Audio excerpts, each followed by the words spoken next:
நண்பர் வீரமணி அவர்களை பொறுத்தவரை நான் மிக நீண்ட நாட்களாக அறிவேன். வீரமணி இடத்தில் எந்த காரியத்தை சொன்னாலும் கட்டிவா என்றால் வெற்றி என்றால் கட்டி வருகிற ஒரு அற்புதமான செயல் வீரர் நண்பர் வீரமணி அவர்கள்.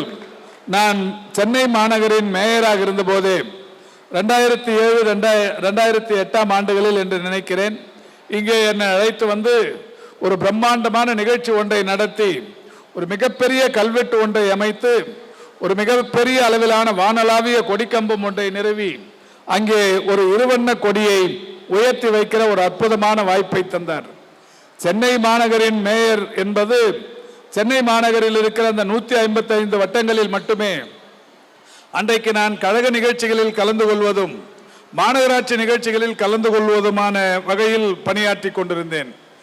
முதலில் சென்னையை விட்டு வெளியில் வந்து ஒரு கிராம பகுதியில், குறிப்பாக ஒரு ஊராட்சி பகுதியில் கொடியேற்றுவதற்கான அந்த வாய்ப்பை தந்து ஒரு பிரம்மாண்டமான நிகழ்ச்சியை நடத்தியது என்பது நண்பர் வீரமணி அவர்கள்தான். ஏறத்தாழ அது 15 ஆண்டுகள் இருக்கும் என்று கருதுகிறேன். 25 வருஷமா, 25 ஆண்டுகளுக்கு முன்னாலேயே இப்படிப்பட்ட ஒரு 20 ஆண்டுகள் என்று வைத்துக் கொள்ளுங்களேன். ஒரு 20 ஆண்டுகளுக்கு முன்னாலேயே இங்கே ஒரு மிகப்பெரிய அளவிலான ஒரு கொடியேற்று விழாவில் நான் கலந்து கொள்வதற்குரிய அந்த வாய்ப்பை அளித்தவர் நண்பர் வீரமணி அவர்கள். இப்போது கடந்த 3-4 ஆண்டுகளாக நான் பார்த்து வருகிறேன்.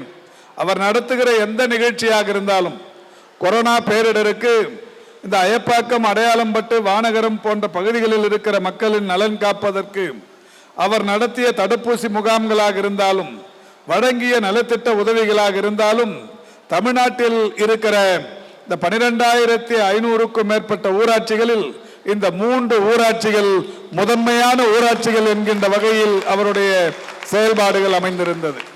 அவர் எப்போதாவது என்னையோ காரம்பாக்கம் கணபதியையோ சந்திக்க வருகிறார் என்றால் நிச்சயம் அவர் சம்பந்தமாகவோ, அவருடைய மகனோ மகளோ அல்லது அவருடைய தந்தையோ, நோய்வாய்ப்பட்டு இருக்கிற அவருடைய தந்தையோ, அவர்கள் குறித்து இதுவரை அவர் எதையும் யாரிடத்திலும் கேட்டதில்லை. அவர் எப்போது வந்தாலும் அயப்பாக்கத்திற்கு அது வேண்டும் இது வேண்டும், அங்கே அயப்பாக்கத்தில் கட்டி முடிக்கப்பட்டிருக்கிற வீட்டு வசதி வாரிய குடியிருப்புகளில் இருக்கிற சாக்கடைகளை அகற்ற வேண்டும், அம்பத்தூர் ஏரியை சுற்றி சீரமைக்க வேண்டும், இந்த மழை வெள்ள காலங்களில் எங்களுடைய பாதிப்புக்கு தீர்வு காணப்பட வேண்டும், இப்படி ஏதாவது ஒரு பொது பிரச்சனைக்காக மட்டுமே எங்களை தொடர்ந்து சந்திக்கக்கூடியவர். அந்த வகையில் வெற்றியும் கண்டு வருபவர். எங்க 2 பேரை தான் தொல்லை கொடுக்கிறாருன்னு இல்லை, அண்ணன் டிஆர் பால் அவர்களுக்கு இவர் கொடுக்கிற தொல்லை சாதாரணமான தொல்லை இல்லை. மரியாதைக்குரிய அண்ணன் டிஆர் பால் அவர்கள் தமிழ்நாட்டில் ஒருவரிடத்தில் அளப்பரிய அன்போடு ஒருவரிடத்தில் இருக்கிறார் என்றால், ஒரு மிகப்பெரிய அளவிலான பாசத்தோடு ஒருவரிடத்தில் பழகுகிறார் என்றால், ஒரு மிகப்பெரிய அளவில் ஒரு தோழமையோடு தோளில் கை போட்டு நட்போடு ஒருவரிடத்தில் பழகுகிறார் என்றால் அது வீரமணியை தவிர வேறு யாருமாக கூட இருக்க முடியாது. அந்த அளவுக்கு நண்பர் வீரமணி அவர்கள் எல்லோரிடத்திலும் ஒரு நல்ல பெயர் எடுத்திருக்கிற கழகத்தின் ஆற்றல் மிக்க செயல் வீரர். அந்த அன்பிற்கினிய நண்பர் அவர்களால் இன்றைக்கு இந்த செயல் வீரர்கள் கூட்டம், இந்த அரங்கம் நிறைந்திருப்பது என்பது அதிசயமான விஷயம் இல்லை. காரணம், நண்பர் வீரமணி நடத்துகிற எந்த கூட்டமாக இருந்தாலும் ஒரு தேர்தல் அலுவலகத்தை திறந்து வைப்பதற்கு டிஆர் பாலுவோடு நானும், மரியாதைக்குரிய காரம்பாக்கம் கணபதி அவர்களும், நம்முடைய நொலம்பூர் ராஜன் போன்றவர்களும் வந்தோம். வரும்போதே அண்ணன் டிஆர் பாலு அவர்கள் காரை விட்டு இறங்கும் போது சொன்னார், என்னப்பா அது அலுவலகத்தை திறந்து வைக்கிறேன்னு சொல்லிட்டு 2000 பேரை உட்கார வச்சிருக்கிறாப்புல வீரமணின்னார். அலுவலகத்தை திறக்கிறதுக்கே 2000 பேரோட உட்கார வச்சிருந்தார். அப்படியேப்பட்டவர் இப்போ ஒரு செயல் வீரர் கூட்டத்தை நடத்துறது 500-1000 பேரோட நடத்துவார். அவருக்கு இந்த மண்டபம் மாதிரி இன்னொரு 4 மடங்கு பெரிய மண்டபம் இருந்தாலும் அதை நிரப்பி காட்டக்கூடிய வல்லமை வாய்ந்தவர் நண்பர் வீரமணி அவர்கள்.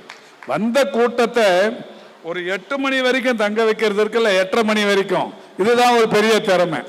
கூட்டம் வந்துடும். இப்போ நாங்கள் கூட, நானா இருந்தாலும், கணபதி அண்ணனா இருந்தாலும், இல்லை நொலம்பூர் ராஜனா இருந்தாலும், பிரபாகர் ராஜாவா இருந்தாலும் நிறைய நிகழ்ச்சிகள் நடத்தினே இருக்கிறோம் தொடர்ச்சியா. இப்போ கூட ஆசிரியர் வீரமணி நம்ம பிரபாகர் ராஜா ஏரியாவில் பேசின்னு இருக்கிறார். இப்போ அந்த கூட்டத்தில் நண்பர் பிரபாகர் ராஜா வரும்போது செல்ல பார்த்துன்னு வர்றாரு. எவ்வளோ பேர் வந்திருக்கிறாங்க, எவ்வளோ பேர் உட்காந்துருக்குறாங்க, மழை வேற வருது, மழை வந்து கூட்டம் கலைஞ்சிருக்க, இந்த ரொம்ப ஃபீல் பண்ணினே வர்றார். இங்கே அயப்பாக்கத்துக்கு வந்துட்டு அந்த கவலையே பட வேண்டியதில்லை.